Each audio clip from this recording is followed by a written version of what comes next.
You will see things you won't believe in your lifetime and securities markets. And the country will do very well over time, but you will see these huge waves. And if you can stay objective throughout that, if you can detach yourself temperamentally from the crowd, you get very rich. And you won't have to be very bright. You know, it doesn't take brains, it takes temperament. You're not going to pick the bottom, and nobody else can pick it for you or anything of the sort. You've got to be prepared to, when you buy a stock, to have it go down 50% or more and be comfortable with it as long as you're comfortable with the holding it. Tom Watson Sr., who started IBM, said in his book, he said, "I'm no genius," he said, "but I'm smart in spots, and I stay around those spots." And you know, that is the key. So if I understand a few things and I stick in that arena, I'll do okay. And if I don't understand something, but I get all excited about it because my neighbors are talking about it, the stocks are going up and everything, they start fooling around someplace else, eventually I'll get creamed, and I should. Pension funds in 1970 put 100 and some percent of their new money in stock because they were wild about stocks. Then they got a lot cheaper, and they put a record low in, 9% of their net new money in 1978 when stocks were way cheaper.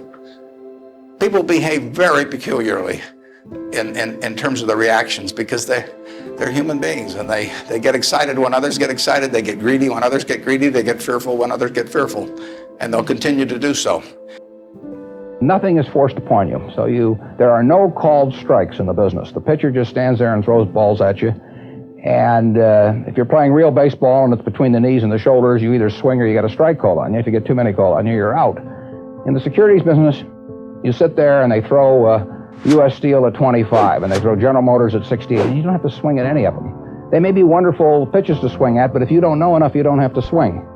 And you can sit there and watch thousands of pitches, and finally you get one right there where you want it, something that you understand, and then you swing. And so you might not swing for 6 months. You might not swing for 2 years. Isn't that boring? It would bore most people, and certainly boredom is a problem with most professional money managers. Warren, your approach seems so simple. Why doesn't everybody do it? Well, I think partly because it is so simple. You should not count on somebody else telling you this. You should do something you understand yourself.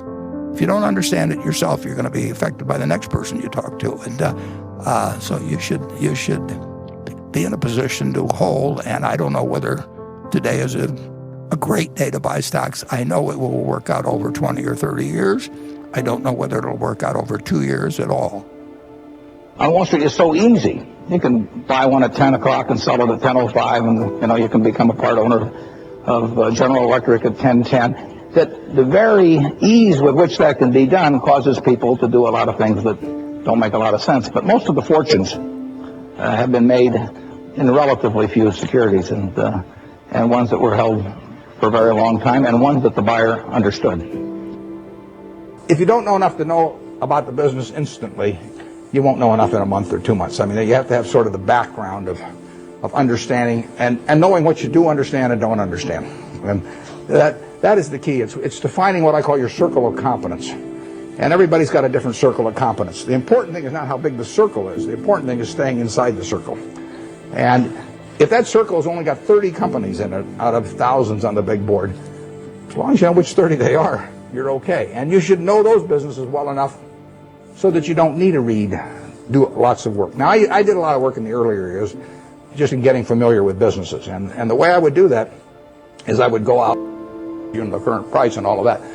But we have never either bought a business or not bought a business because of any macro feeling of any kind. We don't read things about predictions about interest rates or business or anything like that because it doesn't make any difference. We don't read or listen to or do anything in relation to macro factors at all, zero. And the typical investment counseling organization goes out and they bring out their economist, they trot him out, and he gives you this big macro picture, and then they start working from there on down. In our view, that's nonsense.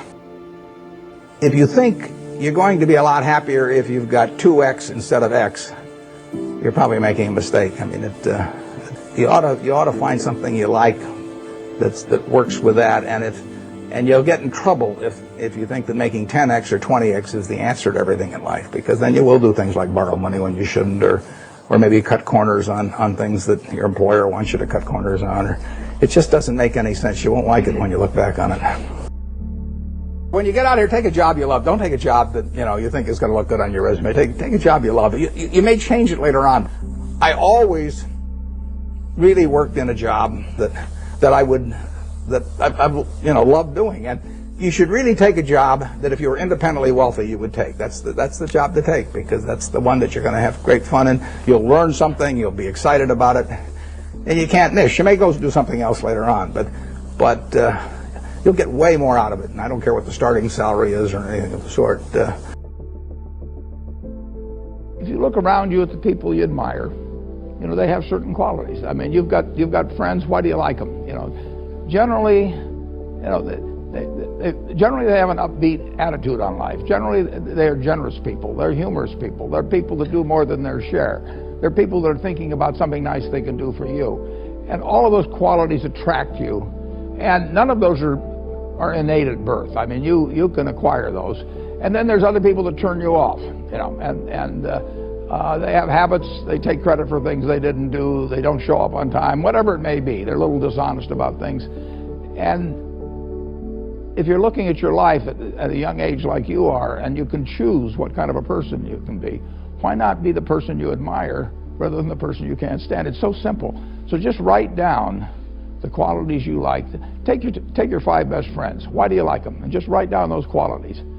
And you will find there's no quality there that you can't have yourself. And similarly with the 5 people you can't stand to be around, put those things down that turn you off about those people.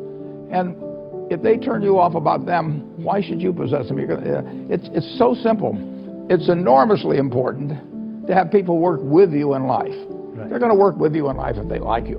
And they may occasionally, I mean, if you're in the Army or something, you may work for somebody that you don't like.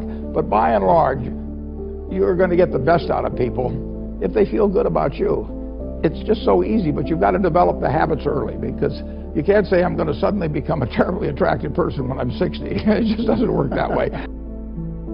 The humans, 500 years from now, people will panic periodically. I mean, fear is incredibly contagious. I mean, when people got worried about their money market funds in September of 2008, you had 30 million Americans with $3.5 trillion, half of all the amount of bank deposits in money market funds.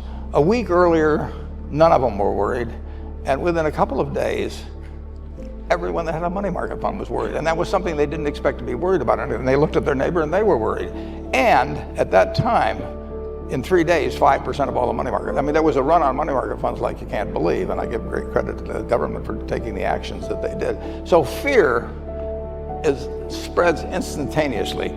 Confidence comes back through the door one at a time. I mean, people do not, there's not such a thing as mass resumption of confidence, but there is, fear just takes over, and that'll happen again. And what is your rule about investing? Well, you want to be greedy when others are fearful, and fearful when others are greedy. Right. And I've got plenty of greed, so I'm just waiting for the fearful part.